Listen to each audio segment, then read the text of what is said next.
We should take note here that Jesus preached the good news, not the bad news.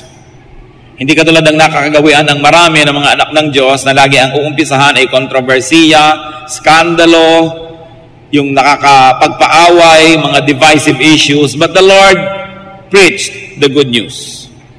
At ito ay tinutukoy na sa Isaiah 52 verse 7 pa lamang, how beautiful on the mountains are the feet of those who bring good news. Tayo mga Kristiyano ay meron ding dapat matutunan dito that we should bring good news to people, not just bad. And Jesus went around and healed every disease among the people. Lahat ng uri ng sakit, karamdaman, karaingan ay kanyang nilapatan ng lunas. At lahat ng ito ay kanyang ginamot. Ano po ang naging bunga ng makapangyarihang ministeryo ng Panginoon? It is a two-sided ministry. One is teaching, preaching through words, the good news. And the other side is actually healing people's diseases, which is really part of the complete good news. Baliwala na dumagdag ang iyong alam, lumalim ang iyong mga karunungan, pero may sakit ka pa rin. Baliwala na masaulo mo ang mga salita ng Diyos, ang mga laman ng Biblia, pero alipin ka pa rin ng masasamang espiritu. At dahil dyan, that the Lord ministered both to the mind and the body, both to the body and the soul. News about Him, especially news about His ability and availability, spread. Mabilis na kumalat ang balita. Ang binabasa pa lang po natin ay Matthew chapter 4. So hindi pa masyadong mahaba ang nagiging public exposure ng Panginoon, pero napakabilis kumalat ang balita tungkol sa Kanya because He had two qualities that people needed and even us, people now need today. His ability and availability.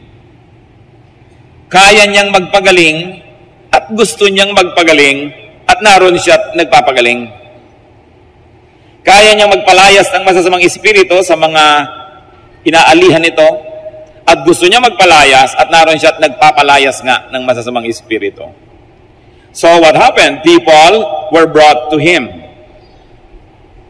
Ganun na lang ang lalim ng pangangailangan ng mga tao na napakabilis kumalat sa panahon na wala pang telepono, walang text, walang cellphone, walang fax, walang telegrama, kumalat ng napakabilis ang balita.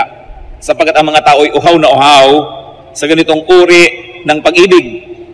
Pag-ibig na nagpapagaling at nagpapalaya.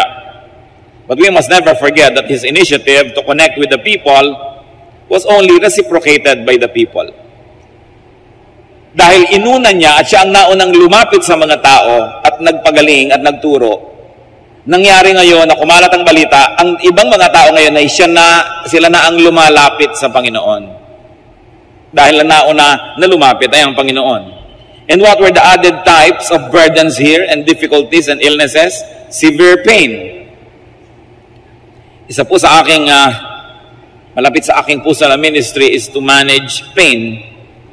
Lalong-lalo yung mga cancer patients. Yung sinasabi nilang talagang hindi na pwedeng dugtungan pa ang buhay dito sa lupa. At pagkatapos ay sobrang hirap ang dinadanas bago sumakabilang buhay.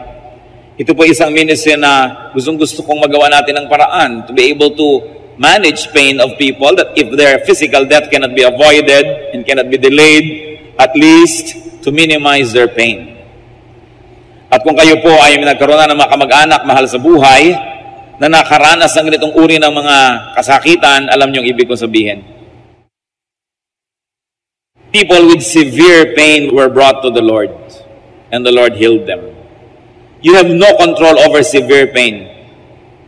And then people with demonic possession, tinitirhan ng masasamang espiritu ang kanilang lupang katawan. You have no control over these spirits. You needed somebody that had greater power than those spirits. And those people were brought to the Lord. Once more, people have no control of themselves and their lives. And they were set free by Jesus. Then those who had seizures, yung mga bigla na lang kikisay, biglang bubula ang bibig, biglang manginginig at biglang tumutumba, wala kang control dyan, hindi mo alam kung kailan darating. You needed somebody who controlled higher powers to be able to put that under control, and they were healed by the Lord. At siguro yung pinakamalala na dito na talagang walang control sa sarili, yung mga paralyzed. Mga paralitiko na ang sarili, hindi maitayo, hindi maigalaw ang sariling kamay, hindi maangat ang sariling paa, wala talagang kakontrol-kontrol. And they were brought to the Lord, and the Lord healed them. Sino tayo sa mga pinag-uusapang ito, mga kapatid? Sino ang mga mahal natin sa buhay dito? Yung may mga severe pain, and we're talking about all kinds of pain now, not only physical. Emotional pain, spiritual pain, ang Panginoong Hesus pa rin ang sagot dyan. Humahanap tayo ng kalutasan sa mga alak, mga drugs, mga paglilibang, pagpapasarap. Subalit ang sarap ng katawan, maaari ngang makamit. Subalit ilang saglit lamang, ito ay naglalaho. Parang air conditioning, na pag pinatay mo ng air conditioner, biglang iinit na uli. Parang pagpapaypay nyo, kaya kayo paulit-ulit. Pagkatapos sa isang paypay, may hangin, pero wala na uli. Kailangan mong ulitin na naman at ulitin at ulitin. Kasi sandali lang ang sarap. Ganon din, ang sarap na panandali ang hinahanap ng tao para malutas ang kanyang mga suliranin. Pero merong sagot dyan na permanente, hindi nagbabago, at walang bayad. Ito ang pag-ibig ng Panginoon, na kung papayagan natin na maging lunas ang ating mga karamdaman, ay walang salang magiging mabuti para sa atin. Sino tayo dyan? Yung may mga problema ng demonic possession? Maring literally we are possessed, or our loved ones, or symbolically we are possessed. Hindi mo makayang bitawan ng isang bisyo, hindi mo matalikuran ng isang kasalanan. Nasasabi mo yung mga pinagsisisihan mo at ayaw mo namang sabihin. Nagagawa mo yung ayaw mo talagang gawin, pero ba't yan ang laging nagagawa? Para ka na rin possessed. Maaring tayo yung nagkakaroon ng seizures.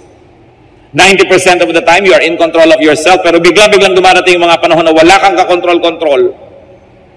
Para ka na rin dinapuan ng seizure. And then there may be, among us, people who are really paralyzed. Those who are spiritually and emotionally paralyzed. Halos patayin ka na nang bumubugbog sa'yo at nagpapahirap sa'yo, pero wala kang magawa na lumayo man lang at ipagtanggol lang yung sarili, para kang paralyzed. Because you're emotionally paralyzed. At marami po mga battered women, ganon. Talagang nanganganib na ang buhay, halos pinapatay na, pero wala man lang magawang hakbang, parang paralyzed. Hindi alam ang iisipin o gagawin. Na meron tayong mga problema sa ating mga anak, sa ating mga mahal sa buhay, wala tayong magawa para tayo mga paralyzed. Ganyan din ang mga dinala sa Panginoon. And the good news is, lahat po sila napagaling ng Panginoon. Ano man ang ating dinaramdam, ano man ang ating mga sakit at ang mga mahal natin sa buhay, si Jesus pa rin ang dapat nating lapitan. At hindi naman mahirap sapagkat siya na una ang lumapit, siya na. Napakabuti ng Panginoon. Bagay na pinupuri. Kaya minsan ang Panginoon ay naglalakbay at sa pagpunta niya sa ibabaw ng isang burol, nakita niya yung Jerusalem na nasa ibabaw ng isang mas mataas na burol at siya napaiyak. Sapagkat sabi niya, kawawa ang mga tao, sila'y ligaw. Napakarami nilang dinadalang karamdaman, hindi nila alam kung kaninong doktor dadalhin.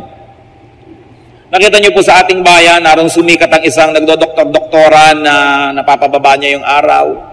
Tapos nabisto ng lahat, fake pala. Narong sumikat ang mga faith healers na nabisto rin yung iba, mga atay-atay pala at balon-baluna ng mga manok, yung mga tinatanggal sa'yo. O operahin ka, biglang electric fan ang makukuha sa loob ng iyong tiyan.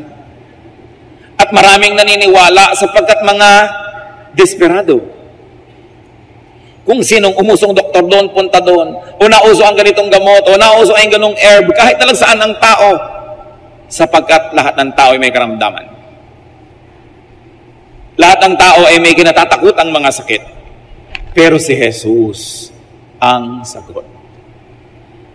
Kailangan nating maintindihan, we should be able to operationalize in our daily life what it means that Jesus is our healer.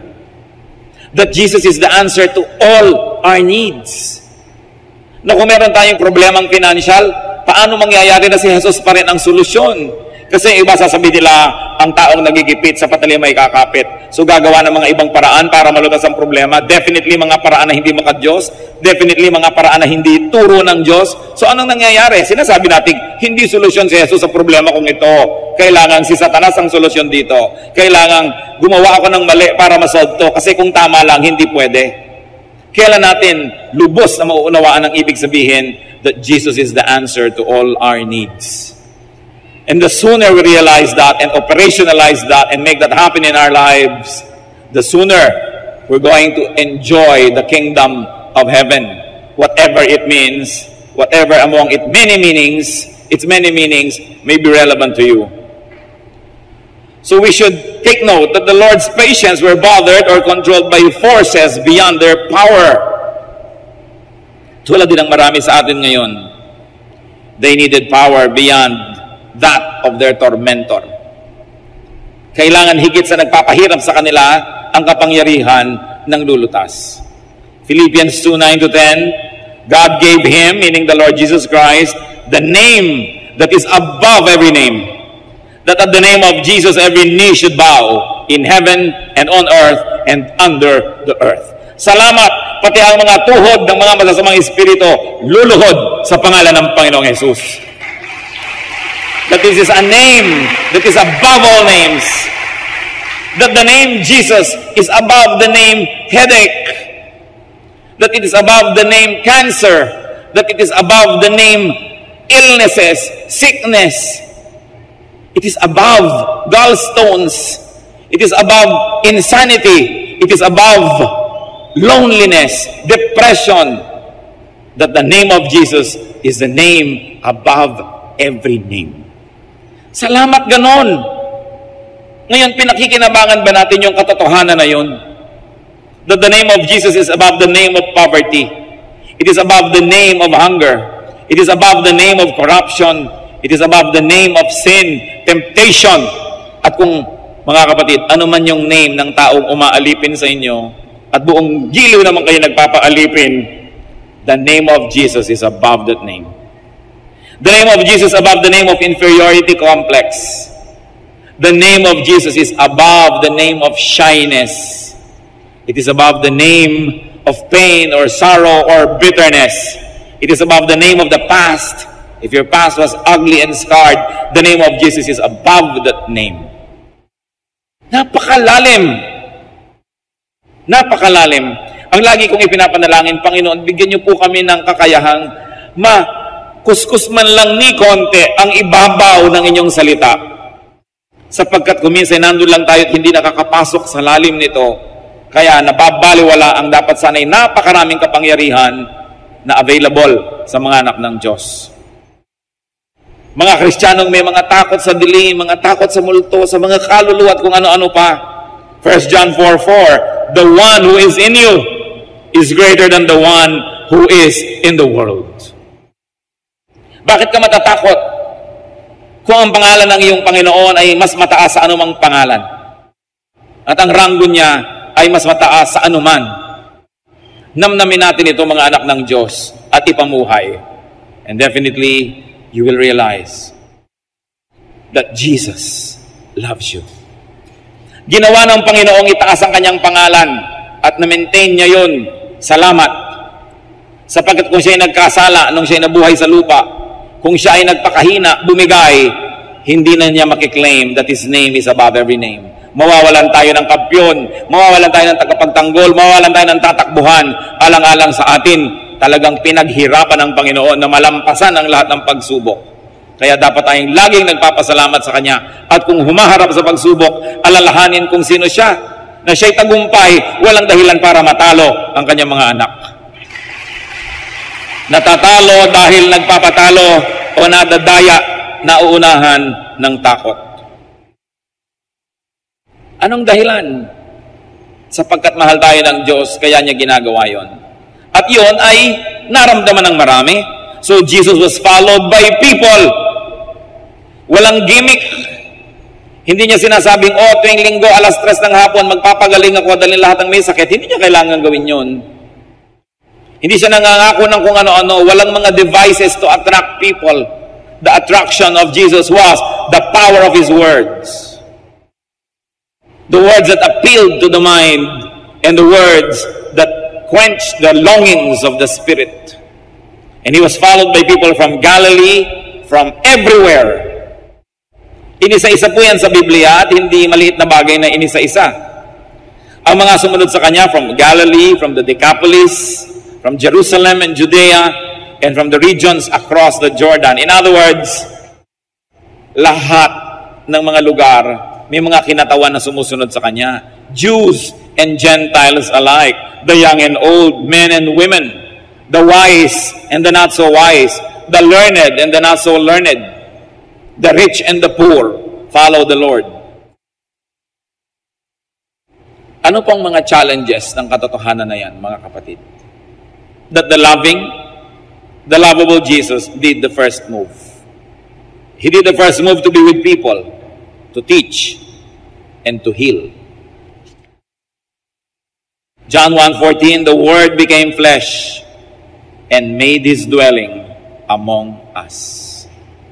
Nagsakatawang tao ang Panginoon para makiisa, makibilang, makisangkot, makihalubilo sa atin.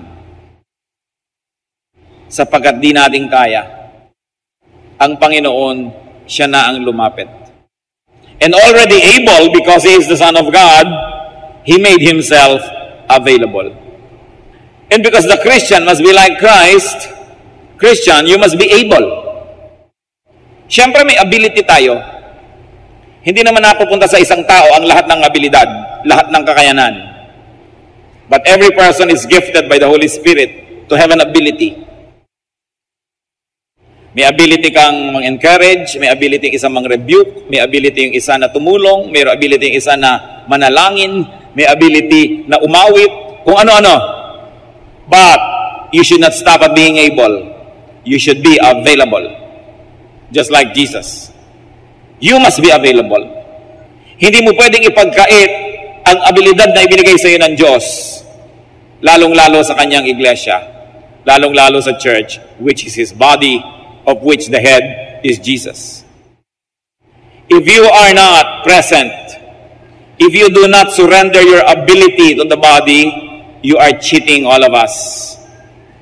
Because God gave you an ability to be part of the patrimony of the whole church. Parang ikay bawang, absent ka, paano magkakaroon ng ginisa? Ang present lang yung sibuyas at kamatis. Magsisigang sa miso, ikaw yung miso, absent ka, di hindi sinigang sa miso. Ano pong ability nyo, mga kapatid? Alam nyo yan? Available ba kayo? O yung mga ability nyo, itinitinda nyo lang sa labas. That you have a lot of skills, but you market your skills elsewhere, and your skills are not available to the church. Pinagkakaperahan, pinaghahanap buhay yung mga skills, talent na ibinigay ng Diyos, pero pinakikinabangan ba ng iglesia? Napakahalagang tanong. Kasi kung si Lord able lamang at hindi naman available, di baliwala. Hindi siya nakatulong. Remember that as like Jesus, you should be able and available. Dapat available ka to pray for others. Kung hindi man, you are available to sing, to lift up the feelings of people, or to give glory to God. Or you should be able to teach. May talent ka, creative ka, artist ka, pinapakinabangan ba ng Diyos? O ginagamit ka lamang ng mga advertising agencies na hindi naman masama, pero may mas mabuti pang ginagawa at pwede namang sabay. The Lord was able and available. That's why He became effective. So the loving and lovable Jesus ministered to the mind, to the body, to the spirit. Kompleto. It was a holistic spirituality. Hindi katulad ng nangyayari sa maraming Christian groups ngayon o Kristiyanong tao. May mga grupo, puro doctrine, teaching, pero wala namang healing. Walang love. Puro karunungan. Meron naman healing, walang doctrine. Kaya kahit na may dumating na hangin, ay sabi sa akin ng Diyos, hangin lang pala yun. May nakita lamang na formation ng nilugaw, merong vision. Kasi mahalaga po may doctrine and teaching. Yan ang ginawa ng Panginoon. He went to teach and preach. At kadobol, He healed people. For the mind, for the heart, for the body, for the spirit. Hindi yung puro ka-teaching, wala ka naman pag-ibig, wala kang tulong sa kapwa, wala kang ginagawa, at yung karunungan mo pa nagiging dahilan para ka maging hambog at maging mayabang. Meron naman talaga, puro na lang supernatural gifts, healing at kung ano-anong mga kababalaghan, pero walang teaching, kaya madaling pasukin ng mga masasamang espiritu para iligaw. Dapat balanced. She should be balanced, and we should, because we are balanced, minister to the total person. Nakita niyo po ang Panginoon, total yung ministration. May preaching at saka may mga pagpapagaling. Mag-ingat kayo sa puro pagpapagaling, puro himala, puro dasal, puro kung ano-ano kababalaghan, pero walang intelligent teaching. Dahil madali ang madala sa kamalian. Bali wala rin naman yung puro karunungan, tapos wala namang mga kababalaghan. Dahil ang kababalaghan sumama sa gawain ng Panginoon. Kasabay. And make sure that you get ministered to as a total person. I was speaking with one friend, at sabi niya, ang galing-galing talaga ng tatay ko. Hanga sila sa tatay nila na sumakabilang buhay na. Nung magkokolehiyo kami, miniting kami magkakapatid, at sabi, pinag-uusapan kung anong pag-aaralan namin sa kolehiyo. At ang tanong ng tatay namin, sabi niya, ano ba yung hindi nyo masyadong gusto o medyo ayaw nyong pag-aralan o gawin? Sinabi yun ng mga anak, ayoko ng engineering, ayoko ng gano'n kasi maraming math. Ito naman, ayoko ng arts kasi ganito, gano'n. Ito, ayoko ng gano'n, ganyan-ganyan. Alam niyo sabi ng tatay nila, at sinunod naman. Ikaw, yung ayaw mo ng engineering, yan ang pag-aralan mo. Ikaw, ayaw mo ng arts, pag-aralan mo yan. Ito, ayaw mo nito, pag-aralan nyo. Dahil hindi nyo naman talagang kinasusuklaman, medyo ayaw nyo lang. At kaya nyo namang ipasa dahil may brain kayo. At maganda ang foundation nyo sa high school. At sabi ng mga anak, bakit naman po yung ayaw namin na pag-aaralan namin? Bakit nga naman? Tanong nyo rin ba? Sabi ng tatay, kasi yung gusto nyong gawin, kahit anong mangyari at bumaligtad ang mundo, gagawin nyo yon. Ayaw nyo man ng engineering, in between that time, sa inyong mga free time at pagkatapos ng kurso, siguradong pupuntahan nyo rin yung gusto nyo. So mabuting pag-aralan nyo yung ayaw nyo, dahil kung hindi nyo pagagawin ngayon, hindi nyo natitingnan kahit kailan. Hindi na kayo magkakaroon ng balance. Hindi nyo na malalaman yung kabilang banda. So gawin nyo ngayon yung ayaw nyo, dahil ang haba ng buhay ninyo, bata pa kayo, magagawa nyo pa yung mga gusto nyo. Sinunod nila. Naipasa naman, and I think maganda yung bunga. Naging very well-rounded people. Liban nila siguro kung talagang survival ang issue nyo na kailangan nyo ng matutong mag-welding para mabuhay, siguro gawin nyo na yun. Pero ang punto lang ay ito, you must be ministered to as a balanced person. You don't only eat what you like to eat, but you eat also what you need to eat. Huwag lang kayo nakikinig sa mga taong bumobola sa inyo, sumusunod sa inyo, kahit ano ipagawa nyo, ginagawa. Dahil mababaliw kayo pag ganong tao lagi ang kasama nyo. Yung, gawin nyo to, gagawin nga. Sundin nyo to, susundin nga. Tuwang-tuwa ka dahil hindi ka tinatanggihan. Pero anong mangyayari sa'yo? Hindi ka na maitutuwid. Hindi ka na mag-i-improve sa buhay. So dapat nakikinig ka doon sa nagagalit sa'yo, pinapagalitan ka. Mali ka, ganyan. Pasalamat ka kung may nagaganoon. Kasi pakikinggan mo lang naman. Ikaw naman na magpapasya kung gusto mo sundin. Pero at least nadinig mo. Don't surround yourself with people that always admire you and say yes and agree with everything you do. Because mapapahama kayo. Lalong-lalo ka, mga taong yun ay umaasa sa inyo, binibigyan nyo, nireregaluhan nyo. Natural, papayag. Kahit pag ibitin nyo yan, pati warik, gumulong, gagawin, lalo't binibigyan nyo. Makikinig kayo doon sa mga taong sumasalungat. Lalo't alam nyo na matalino yung tao, hindi naman talaga galit sa inyo, kaya sumasalungat, sapagkat doon tayo nagkakabalance. Alam nyo si Lord, very balanced. How did He grow? Sa Luke 2:52, i-describe ang complete growth ni Lord. And Jesus grew in wisdom and stature and in favor with God and men. Wisdom, brain. Stature, physically, the body. In favor with God, spirituality and holiness. And in favor with men, social development niya. So hindi lang siya in favor with God, tapos kinamumuhayan ng lahat ng tao. Hindi rin naman siya pabor sa kanya ang mga tao, tapos nagagalit sa kanya ang langit. Balanced. Lalo't meron tayong strong opinion, o kaya meron kang strong desire na gawin, lalo ka dapat mag-submit sa magbibigay sa iyo ng balance. Dahil pag walang nagtutuwid sa iyo, kung saan ka dadalhin ng iyong mga haka-haka at imahinasyon. You need people that will pull you back to the ground. What a gift!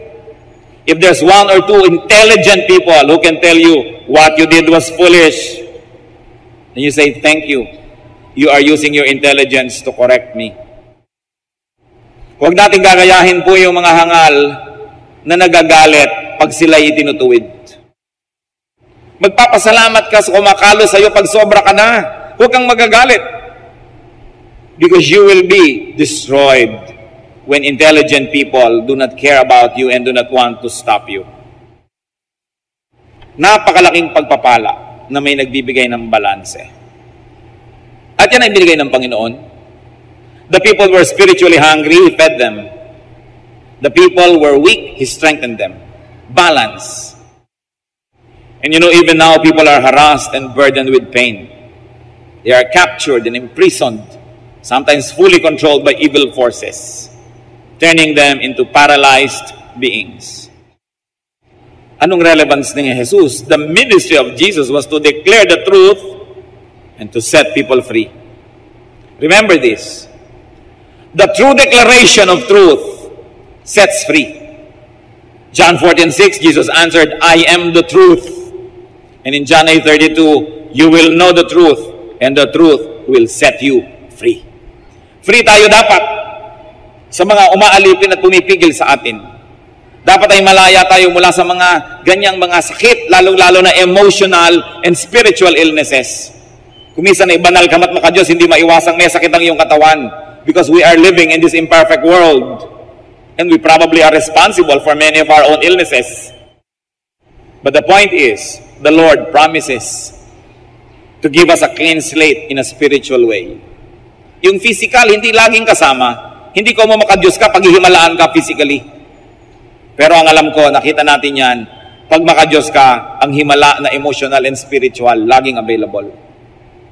Kaya kahit na yung hindi mo mapatawad dati, napatawad mo. Yung dati mo mga takot ay nalalampasan mo. Sapagkat ang mahalaga naman ang espiritu Malaya man ang katawan kung nakakulong ang espiritu, baliwala. Ngayon, ikulong man ang inyong katawan ng mga sakit at kung ano-ano. Pag malaya ang inyong espiritu, literally, sky is the limit. Kaya masarap yun nangangarap at nag-i-imagine. Kahit hindi ka nakakasayo ng balay sa iyong pangarap, nagbabalay ka, nangyayari in the spiritual world. Kaya dapat yung ating espiritu nakakalaya. Pero alam nyo, yung espiritu man, kung minsan hindi makalaya, hindi makapag-isip ng magagandang bagay, puro negative, hindi malaya. Hindi makatulog, hindi makapamahinga, binabagabag ng maraming bagay. Diyan, lalong-lalo na, napakahalaga ng himala ng Diyos. Meron magtatanong, Pastor, bakit nagdasal na kami ng nagdasal, paralyzed pa rin ang nanay ko? Hindi naman obligasyon ng Diyos na lahat ng hinihingi natin ibigay niya at hindi yan kasama sa ipinangako. Pero ang pinapangako, spiritual freedom, emotional freedom, at higit naman yun na mahalaga. Pero, paano po nagpalaya ang Panginoon? Paano nagpagaling? Teaching first. Preaching first. Healing follows. Hindi pwedeng healing agad, wala namang teaching. Dahil pwedeng magkaroon ng parang healing, yung pala, deception lang yan ni Satanas para maniwala ka agad. Kaya yun pong may mga gifts of healing, halimbawa. Mga gifts of the Spirit na kakaiba, vision, dreams, prophecy, naniniwala tayong meron pa niyan hanggang ngayon. Pero, ang dapat na laging ginagawa ng taong naniniwalang meron siyang gift of a healing, of prophecy, of kung ano-ano, dapat lagi siyang nakikinig sa intelligent and spirit-filled preaching and teaching para magkabalance siya. Kasi kung lagi lang niyang sasabihin, may vision ako, may leading ako, paano man natitiyak na galing sa Diyos at hindi lang sa iyong emosyon? Kailangan lagi kang napasa sa ilalim sa gifts ng iba. The gift of knowledge, the gift of teaching and preaching must give direction to the other gifts that are difficult to validate. Hindi tayo puro emosyon. Kaya ang sabi sa Corinthians, the spirit of prophets are subject to the prophets. Ibig sabihin, may spirit ka, meron kang kung ano-ano, dapat subject yan to other prophets, hindi lang sa'yo. Dapat may accountability ka, sapagkat madaling malasing at mahibang, lalo't emosyonal ka. Kung madali kang umiyak, madali kang malungkot, madali kang tumawa, emosyonal ka, bantayan mo yan. Kasi maring yan ang pasukan ni Satanas para kadayain. At kung may gift ka man, itinulak ka ng itunulak ni Satan na maging katawa-tawa, maging kakaiba na, maging weird, wala na tuloy maniwala sa'yo. Ba't ka may gift kung walang maniniwala sa'yo? Kaya ang mahalaga, pinaniniwalaan ka, hindi ka na pagkakamalang loka-loka, o may sira, o gano'n. Dahil sino ngayon na makikinig sa'yo? Bali, wala ang gift. That's why, those who are gifted must surrender themselves to those who have the gift of knowledge and the gift of teaching. Then there will be balance. Ang mga sobra ay nakakalos, ang rough edges ay kumikinis, all for the glory of God. Kaya nga po kuminsan, marami mga churches, ang nagiging problema nila, yung mga madadasali na members, at saka yung mga mahilig sa mga kung ano-anong gifts, umaattend ng seminar dito, aattend doon, tapos dala-dala sa church, yung kung ano-anong katuruan. Dahil kung hindi nabibigyan ng control yung mga yan, lumalaki kuminsan ng loob na kami ang kinakausap ng Diyos, kami ang mga prayer group, sa amin nire-reveal ang lahat, yumayabang at nag-i-split ang church. Tell me, pag ganun ang nangyari, galing ba sa Diyos ang Espiritu na yon? Kaya dapat itinutuwid, inilalagay lahat sa lugar. Gusto ko pong bigyan ng diin, ang lahat ng may spiritual gifts, lalo fabulous gifts, must surrender to the pulpit and to the education department of the church. Because it is the knowledge that is verifiable that will validate the occurrences and events that are too difficult to validate. Dapat merong ganong control. Ngayon, if you encounter the truth, if you encounter the Lord, dapat ang kasunod, freedom. Nakita niyo si Zacchaeus, when he encountered the Lord Jesus Christ, biglang sabi niya, Lord, half of my money I'll give to the poor. Lahat ng aking mga dinaya, ibabalik ko, times 4. May natira pa kaya sa kanya? Siguro wala na. Pero bakit siya naging free? Marahil ang Diyos niya noon, pera. Kaya ngayon na si Lord na ang Diyos niya, yun ngayon ang patotoo niya na iba na ang Diyos niya, hindi na pera, bali wala na sa kanya. Pero kung hindi naman niyo pera ang Diyos, hindi ko man na-convert kayo kay Lord at naging Savior niyo siya, ipapamigay niyo na nga yung pera niyo. Kasi kung hindi naman yun ang Diyos niyo, hindi niyo makailangan tanggalin. The Samaritan woman, anti-social, alas 12 na tanghali, iigib para walang makitang kapwa-tao doon sa balon. Pero nung na-encounter niya ang Panginoon, pumunta pa sa village, sabi niya, I have met somebody. Kailangan makilala niyo siya at hinakot yung mga tao sa Panginoon para maturuan. Yung babae na nag-iipon ng kung ano-ano mga pabango para sa kanyang sarili, nung nakilala niya ang Panginoon at nakalaya siya, yung pabango niyang mahal, binasag niya at binigay niya sa Panginoon. Because when you encounter the truth, the automatic result is freedom. Ito ngayon ang tanong, are you free? Alam nga naman, lagi mo nadidig yung salita ng Diyos, tapos kirida lang, di mo maiwan-iwan. Alam nga naman na nakikinig ka lagi at nagba-Bible study, pero bisyo lang, hindi mo matalikuran. You are not free. Kailangan, after the truth is heard, freedom follows.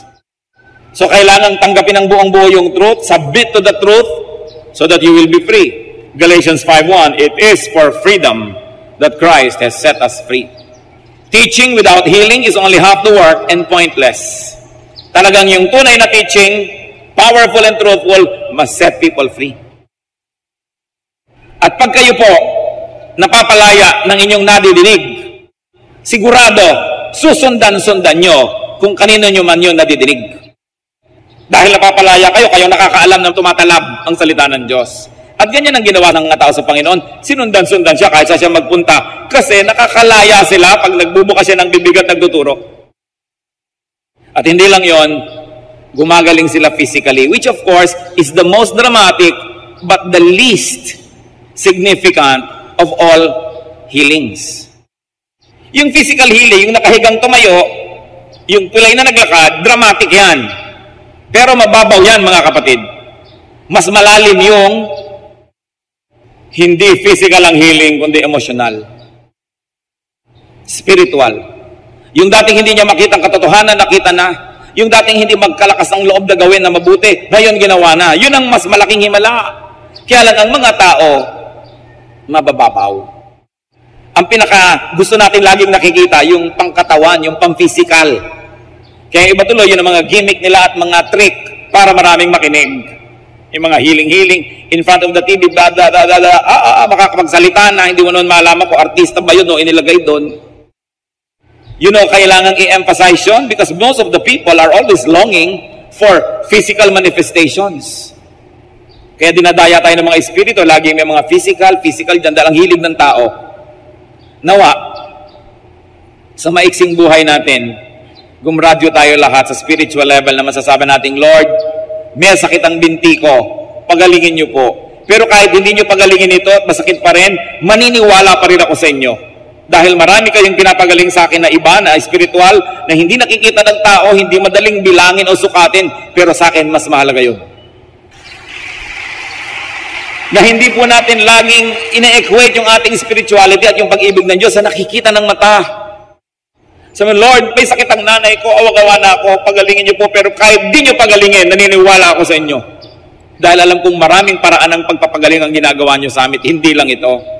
Huwag nating ibabase sa nakikita lang ng mata ang kapangyarihan ng Diyos. The truth is, God is spirit, and we really are spirit. Itong katawan natin na ito ay kulungan lang ng ating espiritu. Kaya pag namatay na ito, nakakalaya ang ating espiritu. Doon natin makikita ang tunay na mahalagang bagay espiritual, hindi physical. So huwag tayong padayang ganong kahalaga yon. Bagamat mahalaga sa pansamantalang panahon. But what is not important 10,000 years from now is probably not really important.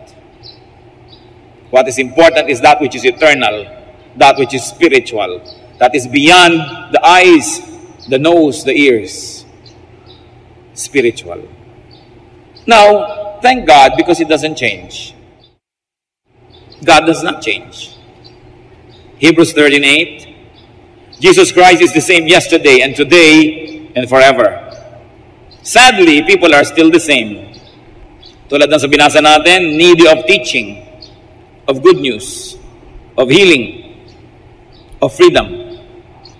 Christians like Christ can and should be agents of teaching and healing and freedom. Kailangan makita natin na nagagamit tayo ng Panginoon para sa kagalingan ng iba, para makapagturo, to preach the good news. Of course, as we have already established, healing can be physical, healing can be spiritual. Kung sobra kayong pinagpala, parehong pagpapala dumadating. Pero kahit wala yung physical, yung tayo pinatawad sa ating mga kasalanan, yun ang pinakamalaking healing na importante. Yun ang ticket natin to eternity, that you have been made whole through the blood of Jesus. Whether or not you are dismembered physically, whether or not you are ill physically, that your soul is going to God when you die is already the biggest healing of all. Yun pa lang, salamat na, kahit wala nang ibang dagdag. Kaya hindi na tayo masyado dapat palaasa. Kinokondisyon na ng Diyos. Diyos ko, pag pinagaling mo po ako, itong gagawin ko. Ba't hindi pa ba sapat sa yung pinagaling ang iyong kaluluwa? Na pag bigla kang namatay dyan, pupunta ka sa presensya ng Diyos. Let us not be deceived by that which is seen by the eyes. Now, Jesus always goes to people, even now. Sabi niya sa Revelation 3:20, Here I am, I stand at the door and knock. If anyone hears my voice and opens the door, I will come in and eat with him, and he with me. Narito ako, tumutok-tok sa pintuan. Sino man ang makarinig ng aking tinig, at pagbuksan ako, papasok ako at makikisalo sa kanya sa pagkain. Sa Israel po at sa mga desert cultures sa Middle East, yung makisalo ka sa hapagkainan sa isang tao ay napakabanal na gawain. That if I ate with you, it means I will die for you if needed. So hindi lang basta't merienda o kainan itong pinag-uusapan ng Panginoon. Sabi niya, kumakatok ako sa pinto, pag pinagbuksan mo ko, I will die for you. I will protect you. Pagbuksan mo lang. Pero paano pagbubuksan kung hindi nadidinig ang katok? Kaya ang sabi, if anyone hears my voice. Marami pong nakikipag-agawan sa ating tainga. There are many sounds and voices that compete for our ears. Sino bang pinapakinggan nyo? The law of impenetrability says that only one thing can occupy one place at one time. So kung may pinili na kayong ibang pakinggan at hindi yun ang Panginoon, paano nyo madidinig yung katok? Kailangan piling-pili ang pinapakinggan. At nang sa gayon, marinig natin yung oras na pumatok ang Panginoon. At willing tayo dapat siyang pagbuksan. Lumalapit siya. At kung di man siya nakikita natin nadidinig na lumalapit, edi tayo ang lumapit. Sabi sa Jeremiah 29:13, you will seek me and find me when you seek me with all your heart. May magsasabi, Pastor, bakit po ganun? Parang ang layo ng Diyos. Ano man ang pagsisikap ko, hindi ko siya makita. Sabi ko, ginagawa mo sinungaling ang Diyos. Sabi sa Jeremiah 29:13, you will seek me and find me if you seek me with all your heart. Baka hindi buong puso ang paghahanap mo. Naghahanap ka pero may kondisyon. Susunod ka pero may kondisyon. Pero pag hinanap mo ng buong buo at handa kang tanggapin kung anong matagpuan mo, handa kang sundin kung anong madinig mo, sabi niya, walang duda, you will find me. So God can be found. More importantly, God finds us. Kung mabalikan po natin yung kasaysayan, lahat ng uri ng tao sa lahat ng lugar, nagkita-kita sa paanan ng Panginoon at nagkaisa na kailangan nila ang Panginoon. The teachings and ministrations of Jesus actually united and up to now should unite people. Hindi dapat pinag-aawayan ang salita ng Diyos. Hindi dapat naghahati-hati ang mga anak ng Diyos.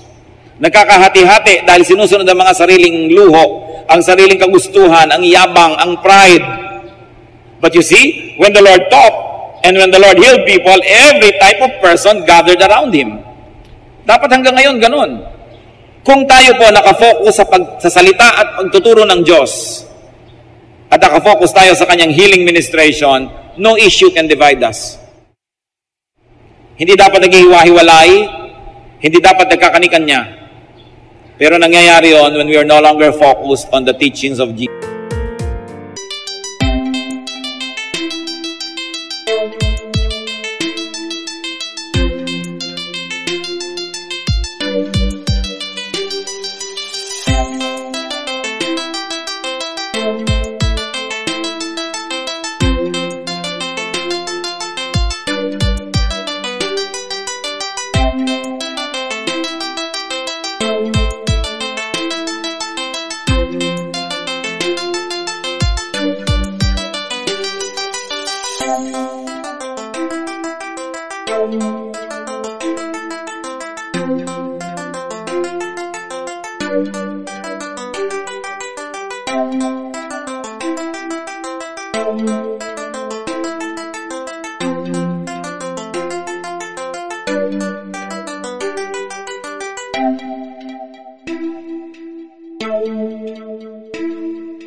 Doon ako dito, nagkakahati-hati. Teka, sabi ganon. Bakit kayo ganyan? Hati ba si Kristo? Hindi. Kaya dapat hindi nahahati ang kanyang katawan. Sino man ang gumagawa para ito'y guluhin, hatiin, yanigin, paghiwa-hiwalayin ng mga anak ng Diyos, ay hindi tumutupad sa kagustuhan ng Diyos. Siya ay sumusunod sa kagustuhan ng demonyo. Napakalinaw ng mga salita ng Diyos. At bilang Kristiyano, dapat yung ipinaglalaban, sinisikap, ginagawa ang lahat, that you be taught about the kingdom of God, that you experience the kingdom of God, that you be healed at various levels and in many ways.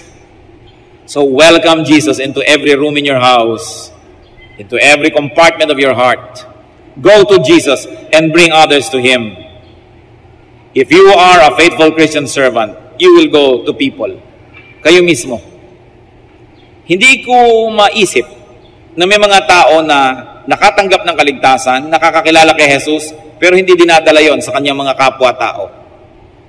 na kaya niyang maupo sa isang lamayan, makipagkwentuhan sa mga walang katuturan mga bagay, sa exchange rate ng dollar, sa mga tungkol sa kung ano-ano mga political issues, 30 minutes, 1 hour, pero hindi nababanggit ang Panginoong Jesus.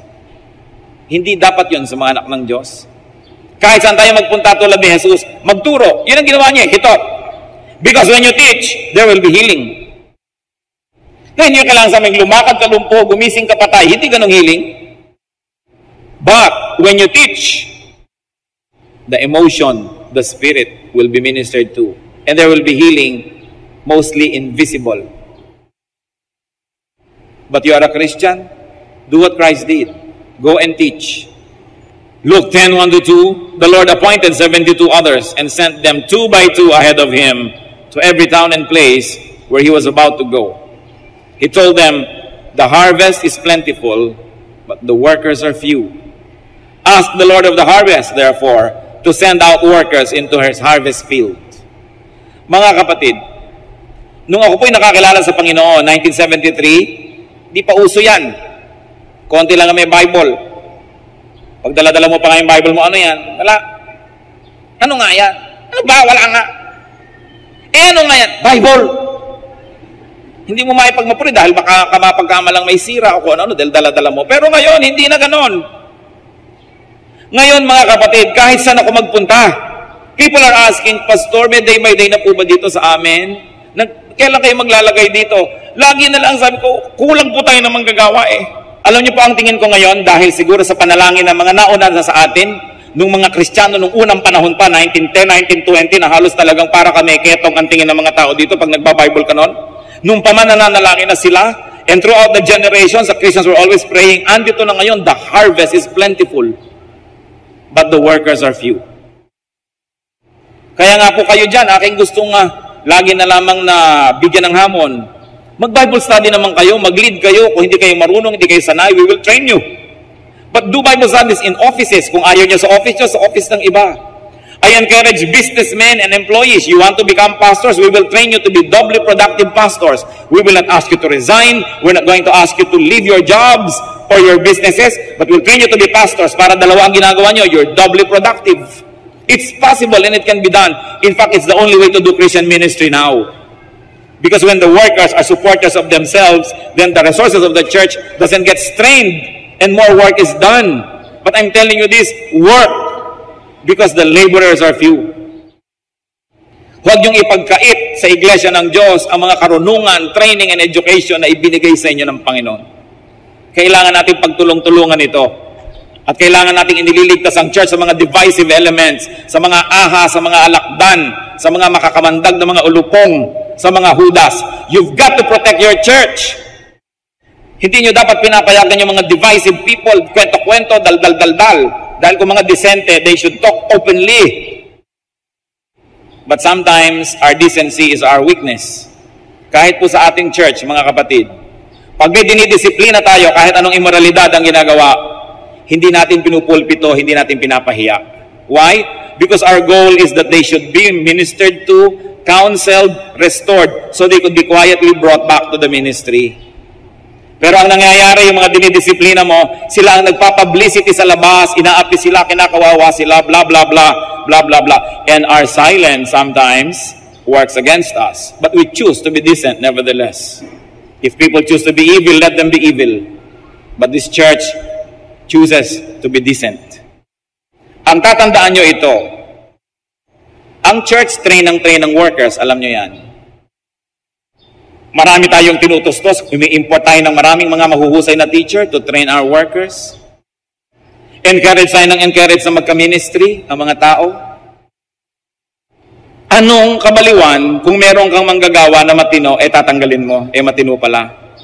Anong kabaliwan na may manggagawa kang mahusay, didisiplinahin mo, mahusay pala. Maniwala kayo at kayo laging manalig. Pag may worker na inalis o may worker na dinisiplina, siya ang may problema. Dahil gustong-gusto nating magka-worker, aalisin mo. Bakit? Kaya huwag kayong papayag na ang church sinisiraan. Because this is the body of the Lord. Pero yun nga, hindi ka taka-taka dahil maging sa 12 disipulo ng Panginoon ay may Judas. Dapat lang tayong maging maingat na hindi tayo maging ganon o hindi tayo yung kasama nun. And going back to the ministry of the Lord, teaching, preaching. Mga kapatid, magturo na kayo. Kailan pa kayo magtuturo? Pag paralyzed na kayo? Pagka naghihingalo na kayo? Pag nakaburol na kayo? Kailangan kayong gumawa ng paraan. Maglingkod kayo. Ang daming mission fields for us. Sasandali ang buhay.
Ang kailangan natin sa Panginoon ngayon.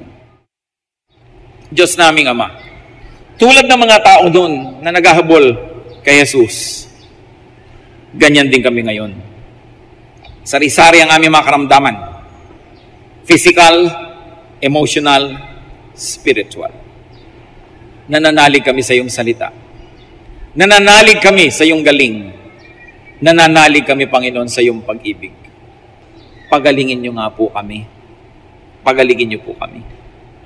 Panginoong Diyos, nakita mo po kung mga anak mo, naniniwala na kayo'y nagbibigay. Naniniwala sa inyong kapangyarihan. At higit dyan, Panginoon, dahil alam na may pangangailangan. Kumilos kayo, Panginoon. O Lord God, in the name of Jesus, your Son, open the windows of heaven and pour blessings upon these people. Alang-alang sa mga sugat ni Jesus. Alang-alang sa kanyang pagpasa ng krus na mabigat. Alang-alang sa kanyang laman, buto at mga litid na tinagusan ng mga bakal na mga pako, Panginoon.